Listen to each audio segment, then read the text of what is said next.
que terminamos el primer ejemplo de primera ley de Mendel utilizando nuestro documento, ¿cierto?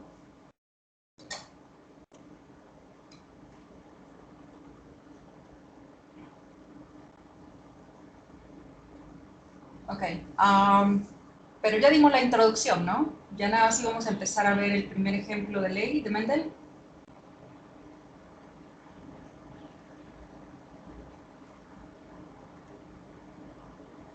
¿No dimos la introducción? ¿No estuvimos trabajando ya en la introducción?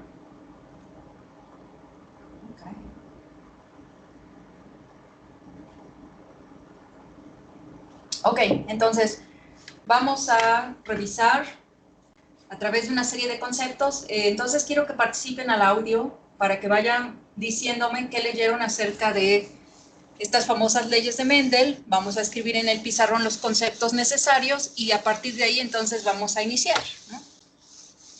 Muy bien. Correcto. Entonces vamos a ver quién quiere entrar a pizarrón. Digo a pizarrón, a audio. ¿Quién gusta entrar al audio para que nos comente qué leyó, ¿verdad? ¿Qué saben de estas famosas leyes de Mendel?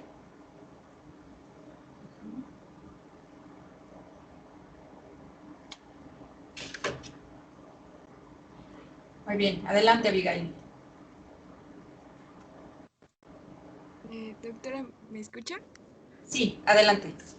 Bueno, yo leí que primero un poco de historia, que fueron las leyes de Mendel fueron descubiertas por Gregorio Mendel en 1865 y él lo que hizo, bueno, hasta después ya fueron consideradas como leyes, bueno, ya se dieron cuenta que era importante lo que él había descubierto y lo que él hizo primero, bueno, observó que al cruzar chícharos con cáscara gruesa, encontró que sus descendientes iban a ser de cáscara gruesa.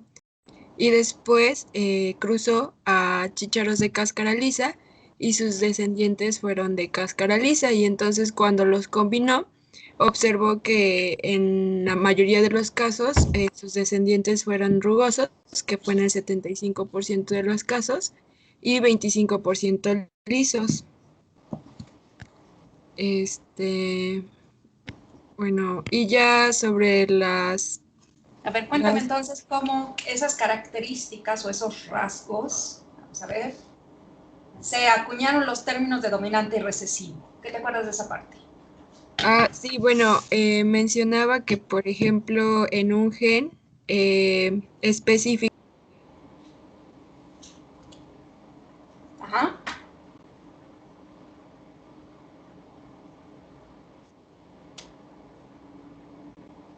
Muy bien, ya no te oigo, ya no te oigo.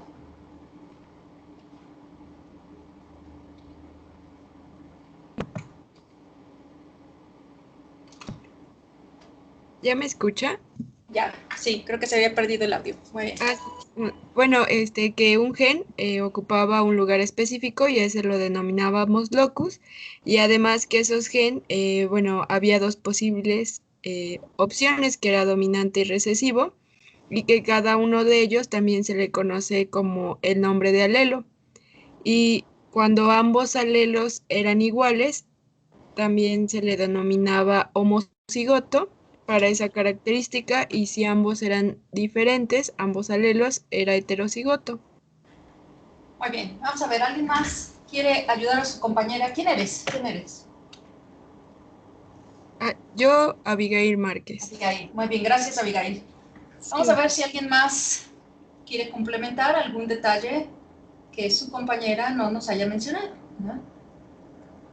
Algún detalle por ahí que haya escapado a lo que su compañera mencionó.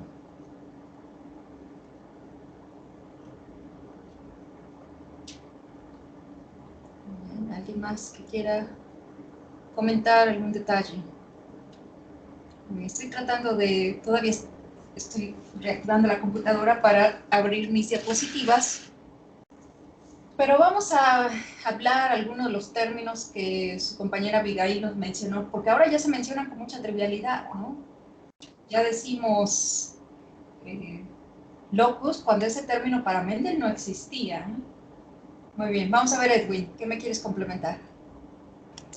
Bueno, también hablando sobre los genes que vamos a tener, además de lo que ya mencionamos de dominante recesivo, también creo que es importante destacar el término alelo, que se refiere a las posibilidades que podemos tener para una determinada característica, que van a ser en general dos. Y bueno, también destacar el trabajo de Mendel, que en base a sus experimentos, con base en sus experimentos, perdón, él formuló tres leyes, que son las leyes de Mendel y son las que pues cimentan las bases para la genética que tenemos ahora. Muy bien, entonces vamos a recapitular los conceptos, ¿no? Su compañera efectivamente nos dijo el dato de que las leyes de Mendel se publicaron, o sea, y en ese momento no se llamaban leyes de Mendel. En 1865, que es este artículo, Gregorio Mendel publica una serie de postulados en base a observaciones botánicas. Y la revista en la que es publicado justamente era una revista que se dedicaba a publicaciones botánicas. Ahora, los postulados decían que él inicialmente creó razas puras. Y entonces ese es un concepto muy importante que ahora se maneja. Entonces vamos a observar esta imagen. Déjenme, les voy a poner aquí. Esta es la famosa imagen de los chícharos. Durante sus observaciones, se encontró que en la misma especie de chícharos, estos chícharos que representaban el color verde y el amarillo, cuando estaban de manera silvestre, la mayoría de la cosecha era amarilla. Y esto le causó una pregunta. Como todo en la ciencia, iniciamos con una pregunta. Su pregunta era ¿por qué? ¿Por qué la mayoría y por qué no 50-50? Decidió entonces tomar una de estas plantas que daban los chícharos verdes y separarla en un cuarto y lo mismo hacer con la planta amarilla, la que da los chícharos amarillos. Ahora, el objetivo era que durante varias generaciones lo mantuvo creando lo que se llama una raza pura. Entonces vamos a poner el primer concepto ahí en el pizarrón, ¿no? Entonces en el pizarrón se publicaron en 1865, pero él inició estos experimentos desde 1840, empezaba sus estudios, le gustaba el área de botánica, ¿verdad? Aunque siempre ha habido mucha investigación en el área botánica, nutrición, plantas, etc. Entonces, durante varios años realizó experimentos y hasta el 65 se publicaron estos famosos postulados. Entonces, hasta ahí no eran leyes, correcto. En base a la cruza de plantas, ¿verdad? Generó razas puras. Él le llamó raza pura a estos elementos, los cuales únicamente cruzaba entre ellos. Y cuando digo la palabra cruzaba, significa que los polinizaba, ¿verdad? Acuérdense que en manera silvestre, pues son las abejas o son otros animales los que se encargan de polinizar las plantas. Sin embargo, también se puede hacer de manera controlada. Entonces, él autopolinizaba su planta, de tal modo que la planta verde siempre se mantenía cruzando con la verde y él se dio cuenta que ninguna amarilla aparecía. Lo mismo hizo con la planta amarilla, creando lo que se llama raza pura. Él dijo en esos postulados que había algo, ¿verdad?, que transmitía un rasgo físico. Entonces aquí vamos a poner ese algo, que ahora ya llamamos gen y llamamos alelos, pero en esa época eso no existía. Entonces él dijo había algo capaz de transmitir un rasgo, en este caso el color, o una característica.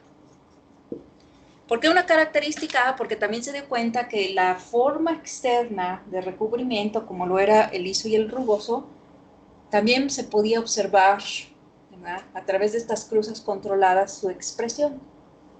Muy bien. Ahora, cuando inició las cruzas de estas razas puras, vamos a poner aquí todos los productos de las cruzas se llaman filiales o hijos, ¿no? Los productos de estas cruzas se llaman filiales. Las filiales que provienen de razas puras mantienen las mismas características porque se dice que ese algo que está dentro no cambia. Ahora se observó dos términos o propuso dos términos y entonces vamos a preguntar a la clase ¿por qué una característica física se convierte en algo dominante? ¿Qué es lo que hace que algo se convierta en dominante? ¿Qué creen? Vamos a ver, vamos a sacar una serie de postulados para llegar a cómo se propuso estos conceptos, ¿no?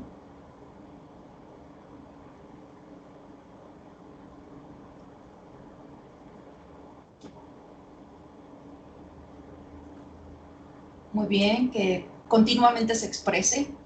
Muy bien, ¿qué más?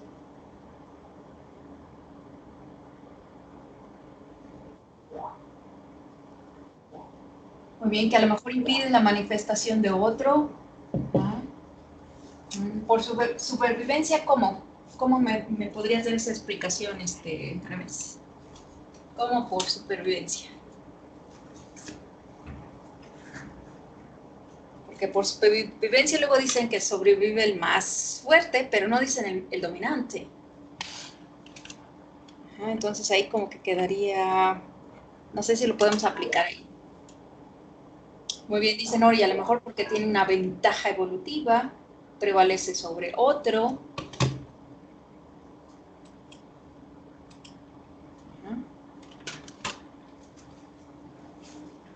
Muy bien, dice que resalte, correcto. Dice el que se adapta más, el que sobrevive. Vamos a poner un ejemplo.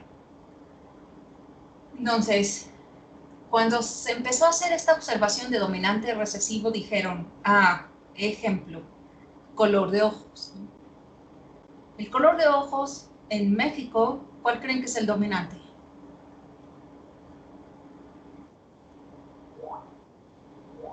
Correcto, café. Y si nos vamos a, no sé, a Alemania, ¿cuál será el dominante?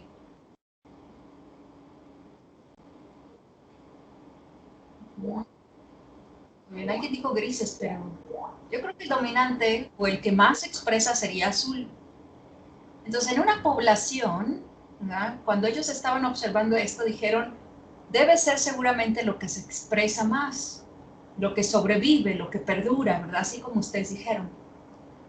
Y luego dijeron, si hacemos una cruza, como lo que hizo Mendel, entonces vamos a ver la famosa cruza de Mendel. En la famosa cruza de Mendel, llamó dominante si cuando cruzaba, ¿verdad? Es decir, cuando polinizaba el chícharo amarillo y el chícharo verde,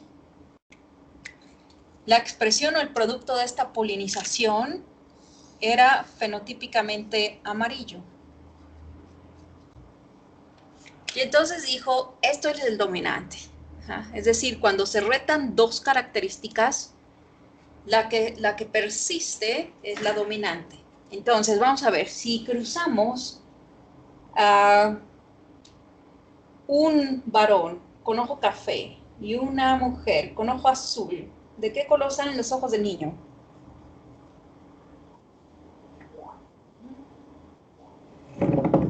Quiere decir que el café es dominante. ¿Correcto? Eso querría sugerir que el color café se comporta como dominante. Entonces, es la característica que se presenta en lugar de otra, la que permanece como dominante. Entonces, aquí se introdujo estos dos términos, de dominante y de recesivo. Ahora, para nuevamente tratar de hacer este término de razas puras, muchos investigadores, a la par, ¿verdad?, que se publicó este artículo en 1865 con estos postulados, donde dijo que cruzando razas puras se obtenía un híbrido. Y entonces este le llamó híbrido. un híbrido cuyas características de ese algo se guardaban aquí, es decir, los genes que existían en este, ¿verdad? O el rasgo, perdón, hasta ahí vamos con la palabra rasgo. El rasgo que existía ahí se iba a quedar de manera interna y el rasgo que daba el color amarillo se transmitía, siendo esto un híbrido. Posteriormente, en cruzas de estas plantas híbridas, observó que los recesivos volvían a aparecer. Y ese fue uno de sus mayores postulados.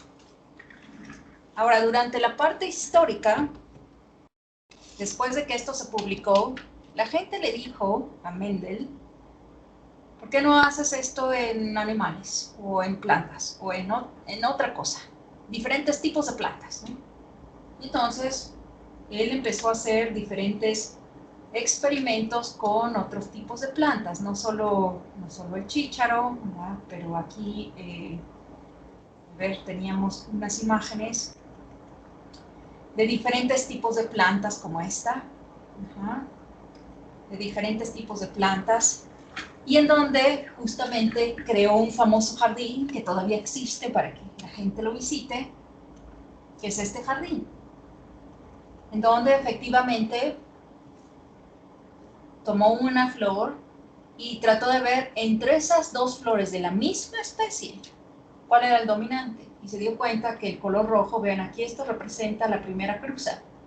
El color rojo se permanece como dominante. Y nuevamente, hacer cruzas de híbridos lograba que se expresara el recesivo. Entonces, este pequeño jardín, ¿verdad?, representa las leyes de Mendel. Ahora, cuando le dijeron a Mendel que lo hiciera en animales, la gente pensó que ¿por qué no lo hacían abejas? Siendo la abeja uno de los principales polinizadores. Tal vez era la abeja y no la planta lo que cargaba ese algo que le permitía expresar el color.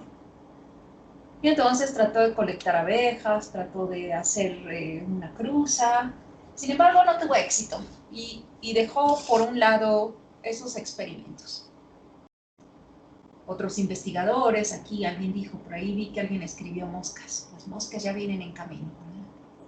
Otro investigador, ¿verdad?, en la misma época, vamos a poner un poquito más chiquito para que se vean, empezó a estudiar la parte del genoma, estudiaba núcleos y estudiaba meiosis. Y empezó a ver que en el núcleo había algo que se condensaba, y a ese algo que se condensaba, que ahora trivialmente le llamamos cromosomas, entonces fue este investigador a quienes se le empiezan a atribuir esos conceptos de cromosoma.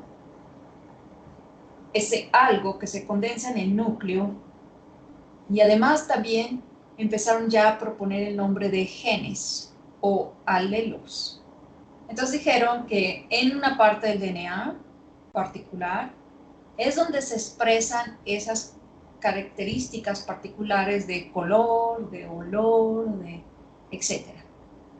Y entonces pasaron las investigaciones de plantas a animales. Entonces aquí tenemos sus experimentos con animales.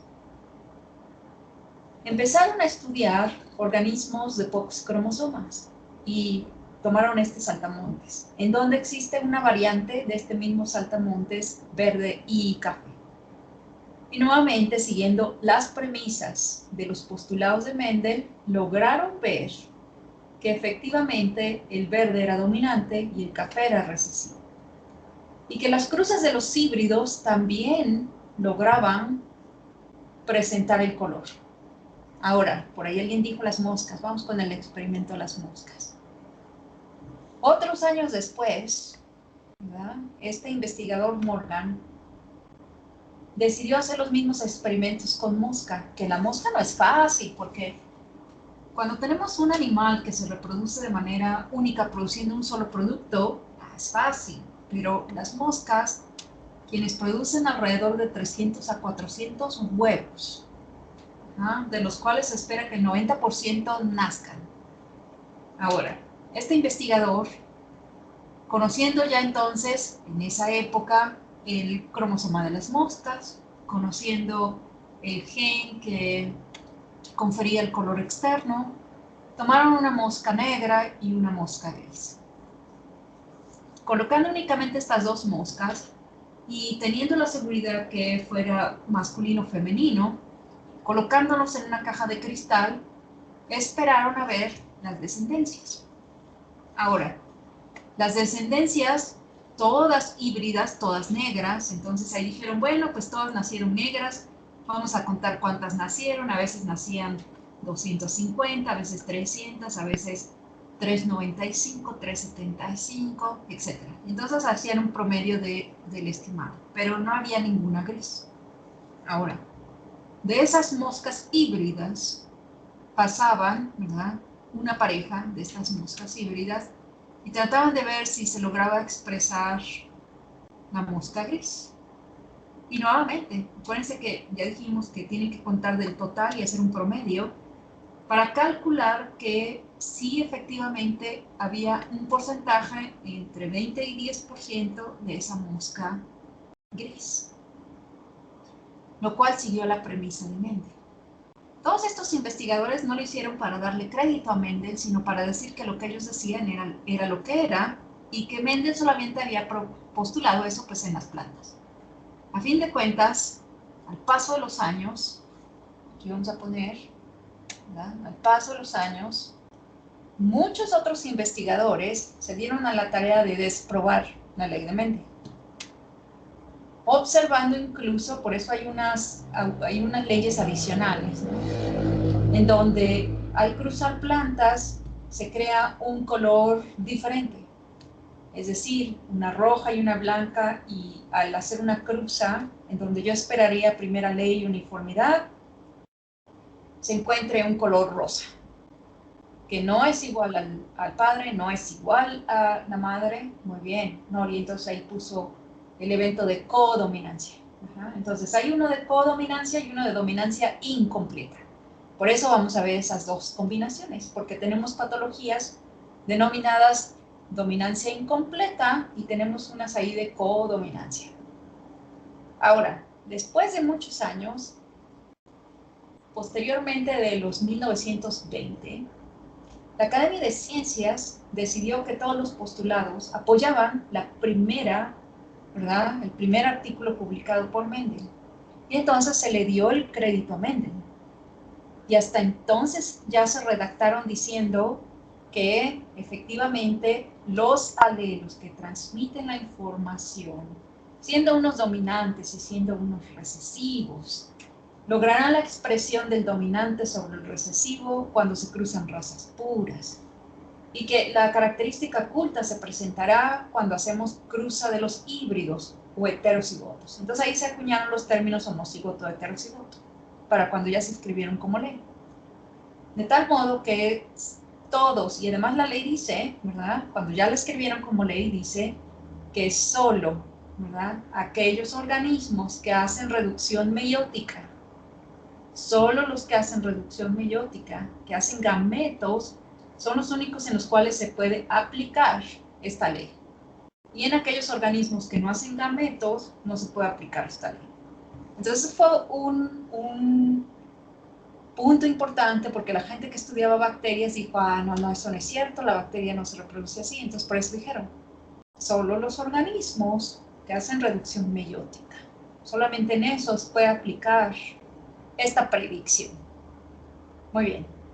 En base a eso, entonces, ahora sí, ya tenemos nuestra lista de términos en el pizarrón, ¿verdad? Ya ahora podemos decir alelos, ya ahora podemos entender por qué un gen dominante y un gen recesivo hace que se exprese o no un evento, y que muchos autores estuvieron aquí hasta que finalmente esto se convirtió en una ley, ¿no? Muchos autores, muchas investigaciones, muchos animales, muchos experimentos para que dijeran que efectivamente lo que Mendel había descrito como raza pura, pues se refería finalmente, ya hablando en términos de alelos, a individuos homocigotos. Y a los famosos híbridos, ¿dónde estaban los híbridos? Ya borré los híbridos, como heterocigotos.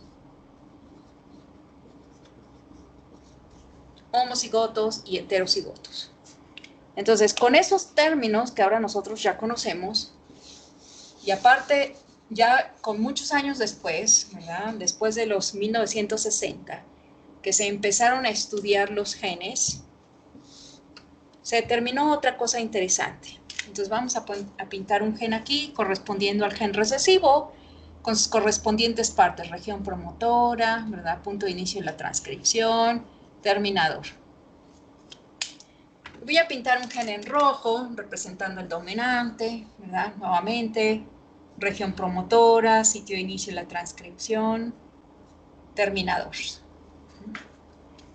Ahora, de manera interesante, ya en estudios in vitro se ha determinado que los genes dominantes siempre compiten el paralélico que tú heredas. Es decir, vamos a poner un cromosoma.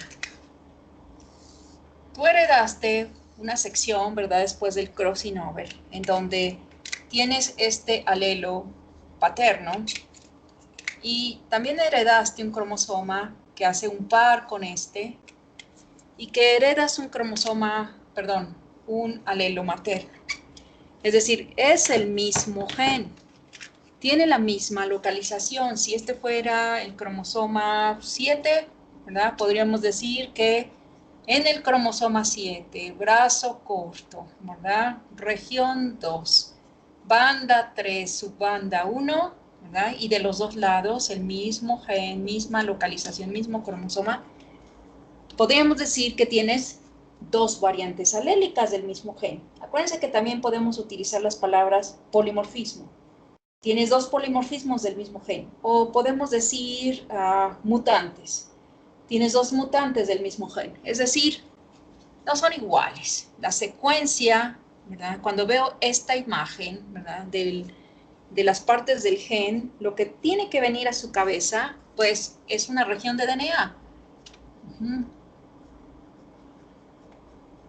Tienen ustedes siempre que pensarlo en estas formas, ¿no? Cuando dibujamos este tipo de cosas en el pizarrón, entonces lo que debe venir a su mente cuando hablamos de un gen es de una secuencia de DNA. No importa cuál es la secuencia, ¿no? Pero eso tiene que venir a su cabeza. Tiene que venir a la cabeza que entonces aquí lo que hay es una secuencia de DNA, ¿no? Y que estas dos secuencias son variantes del mismo gen. Ahora, ¿por qué las variantes compiten? Las variantes compiten por la asociación de los factores de transcripción. Ya se acuerdan, por eso tuvimos que tener esa clase antes. Los factores de transcripción, ¿se acuerdan qué hacen?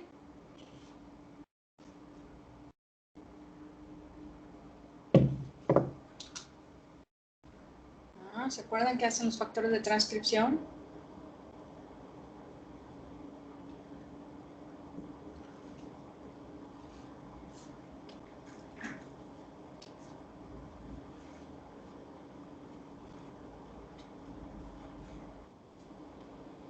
Muy bien, regulan la expresión de un gen, perfecto. Se unen en la región promotora. Cuando dijimos los dos genes tienen regiones promotoras, sí, pero resulta que hay algunos que tienen mayor afinidad.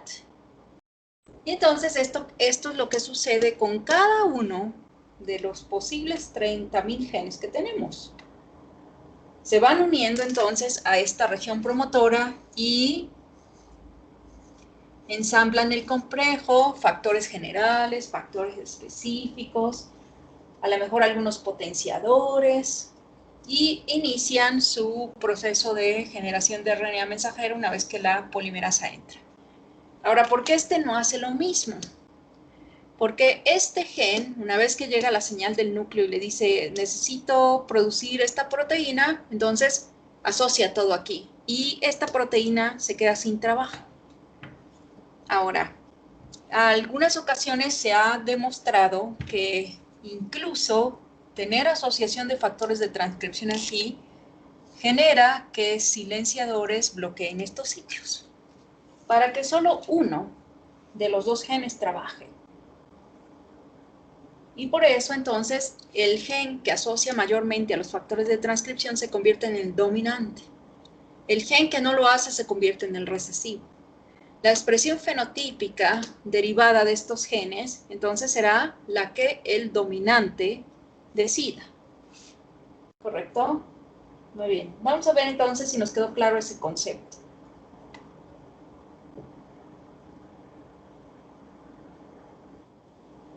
Muy bien, perfecto. Entonces ahora sí ya sabemos que tenemos diferentes variantes alélicas del gen. Si el individuo, bien, perfecto. Si el individuo tiene dos variantes de la misma versión, entonces dijimos que este es homocigoto. Si tuviera dos variantes de esta versión, también se llama homocigoto. Si el individuo adquiere como este, una y una, entonces dijimos estos se llaman heterocigotos.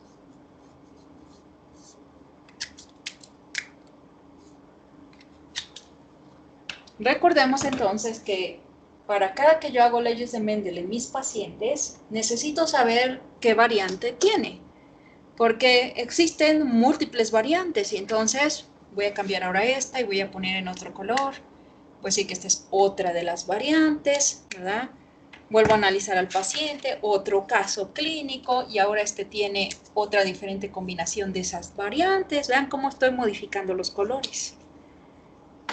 Y luego vuelvo a analizar ese paciente, ¿verdad? A otro paciente, perdón, mismas características clínicas y entonces me encuentro con que hay otra variante.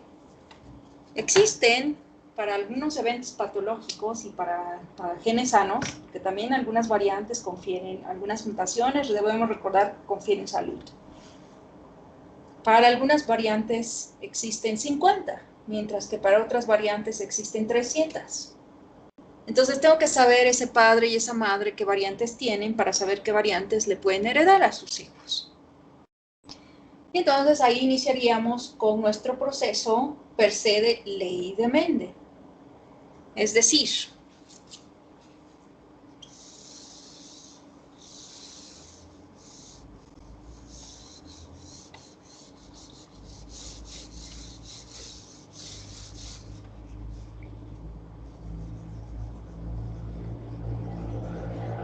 vamos a poner así. Vamos a poner aquí a un sujeto de estudio. Y vamos a decir que este es el padre, ¿verdad? Ahora vamos a poner aquí otro sujeto de estudio. Vamos a decir que esta es la madre, que también tiene su mismo par 7, que en el mismo sitio tiene una variante diferente, pero cada uno de ellos son homocigotos. Ahora, muy importante que pensemos esto. ¿Por qué las leyes de Mendel dijeron al inicio que eran solo aplicables para aquellas que hacían meiosis? Porque resulta entonces que en el caso de los espermas, tengo este individuo con sus células, ¿verdad? Sus dos cromosomas, que al iniciar el proceso de meiosis hacen síntesis, ¿verdad? Sufre la primera división meiótica, se separan 2 y 2 de las cromátides, segunda división meiótica, y entonces generará, aquí vamos a poner 4 gametos, vamos a ponerlos en rojo para representar que es el mismo alelo lo que están donando. Entonces ya dije al inicio, solamente tiene estos dos, ¿no?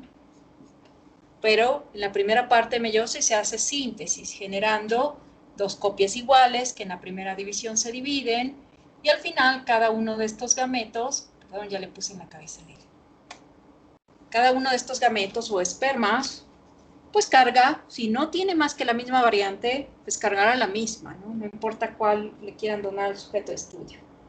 Ahora vamos a hacer en el caso de la madre.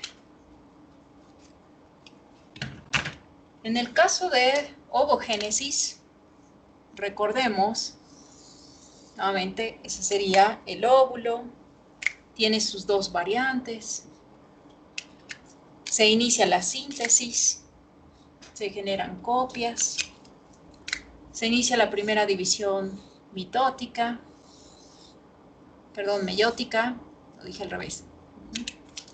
Se separan.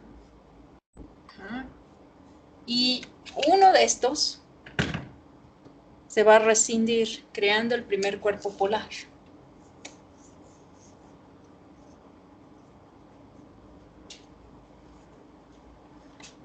Ahora me queda una sola célula. Ahora recordemos que esa célula, ese óvulo, no se va a dividir, sino que queda en metafase, y entonces los voy a colocar en metafase. Están en la parte central, aquí están los dos en la parte central, cada uno anclado con sus usos cromáticos, ¿verdad? Mismos cromosomas, aquí están anclados con sus usos cromáticos, y que no se va a separar.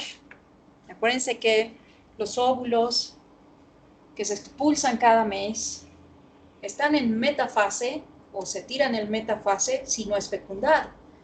Y solo si un proceso de fecundación ocurre, entonces vamos a poner aquí, si el proceso de fecundación ocurre y un esperma, entonces voy a mover este, si un esperma inicia el proceso, aquí lo vamos a poner. Entonces, esos cromosomas que se hayan localizados en la parte de metafase se separan y uno de los lados, generalmente el que quedó más alejado del punto del toque, se convierte en el cuerpo polar. Muy bien, entonces este evento, incluso, si se recuerdan, lo hablamos para meiosis también. Este evento es muy importante porque cuando estamos hablando de leyes de Mendel, en el caso de los varones, pues tenemos 4 gametos al final. En el caso de las mujeres tenemos un solo gameto viable, pero no sabemos qué versión de ese gameto va a ser cuando el sujeto es heterocigoto, ¿no?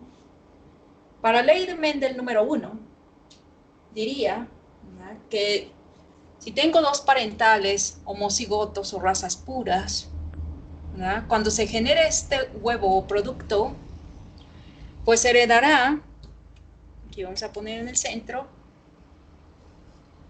cualquier tipo de descendencia que ellos tengan, heredará para ese gameto particular, pues uno, el que sea de la madre, ¿verdad?, porque aquí solamente llegó hasta el final uno, pero uno, ¿verdad?, del padre. Convirtiendo a la primera generación, acuérdense, aquí están los 2 parentales, así como me los describen en leyes de Mendel. Los primeros son denominados parentales, y estas serían las filiales. Esta sería la filial. Cualquiera de las filiales generadas serán híbridos o heterocigotos.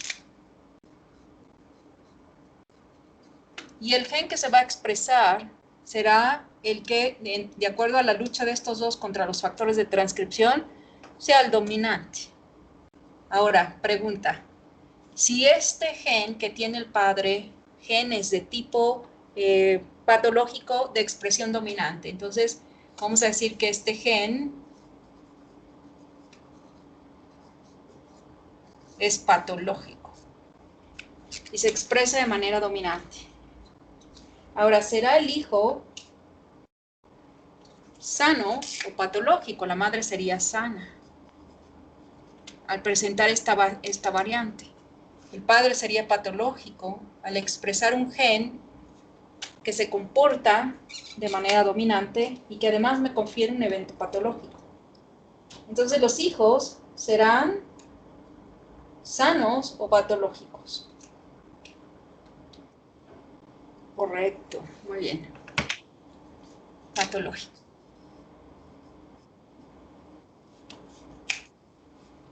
Muy bien. Ahora, recordemos que los genes de tipo dominante expresan el gen patológico. Muy bien. 10 minutos. Expresan el gen patológico con un solo alelo que presente. Ahora, cuando tiene 2 alelos de la misma versión, los factores de transcripción trabajan en uno o en otro de manera aleatoria. Los 2 son los mismos, los 2 tienen la misma afinidad.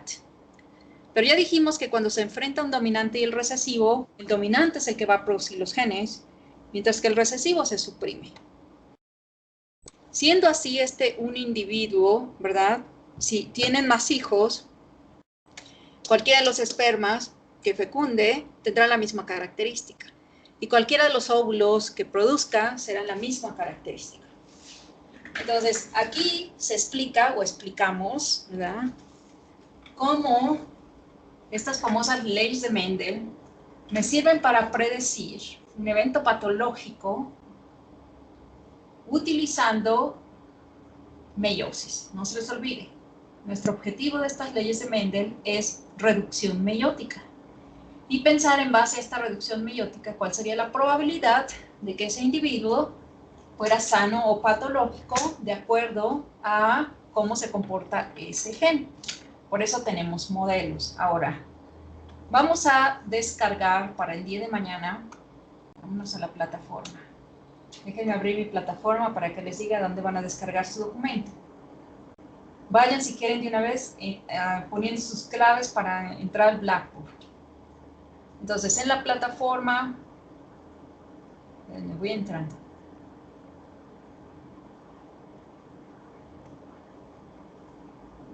Vayan todos entrando a la plataforma.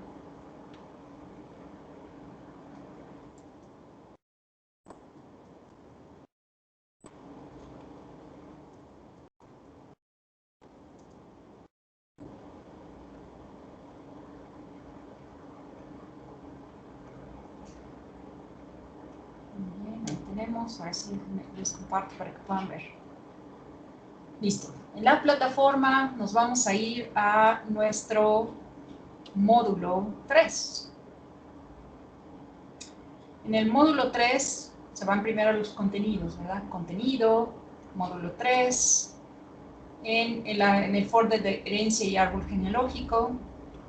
Tenemos que dice actividades de la clase y vamos a descargar lo que hay en actividades de la clase 1. Aquí están los documentos que vamos a trabajar. Entonces, para el día de mañana, por favor, ténganlos a la mano para que iniciemos un ejercicio. Entonces, este es el primero que vamos a trabajar, el que dice modelo dominante y recesivo. Y el segundo modelo que vamos a ver es dominancia incompleta y codominancia. Entonces, aquí están nuestros modelos a trabajar. Entonces, para el día de mañana, ténganlos listos, ¿verdad? Ténganlos listos para empezar la clase con los ejercicios.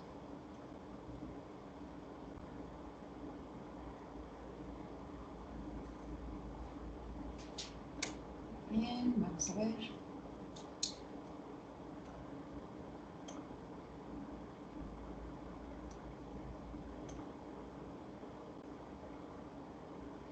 Muy bien, hoy empezamos de abajo para arriba.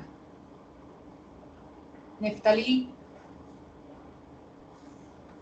Neftalí. Gerardo. Oscar. Nori. Anayeli. Juan Pablo.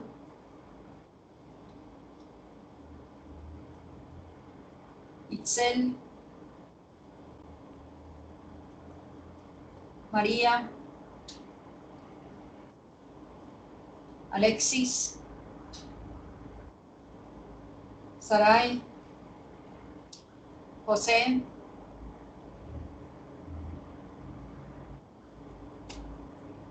Saraí. Gonzalo.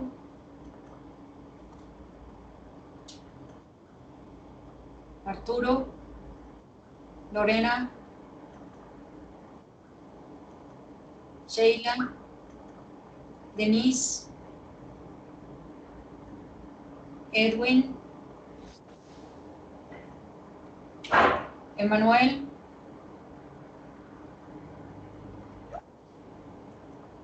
Francisco.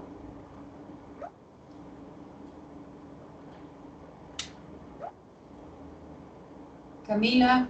Abigail. Abigail. Luis Jaime. Lilia, Monse, Elliot, Ricardo, Ingrid,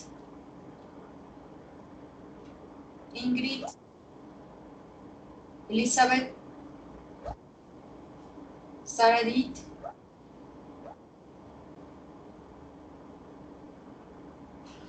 Miriam. Muy bien, Sebastián ya contestó. María.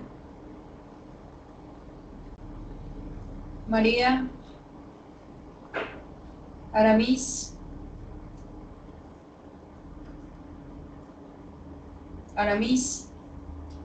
Anaid.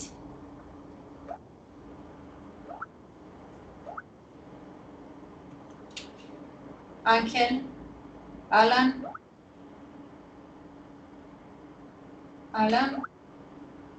Diana. Daniela.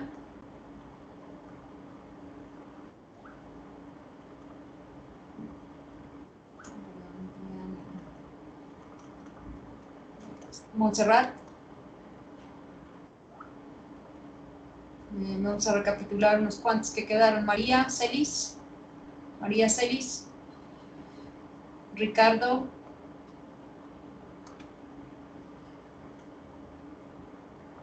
Miranda Denise.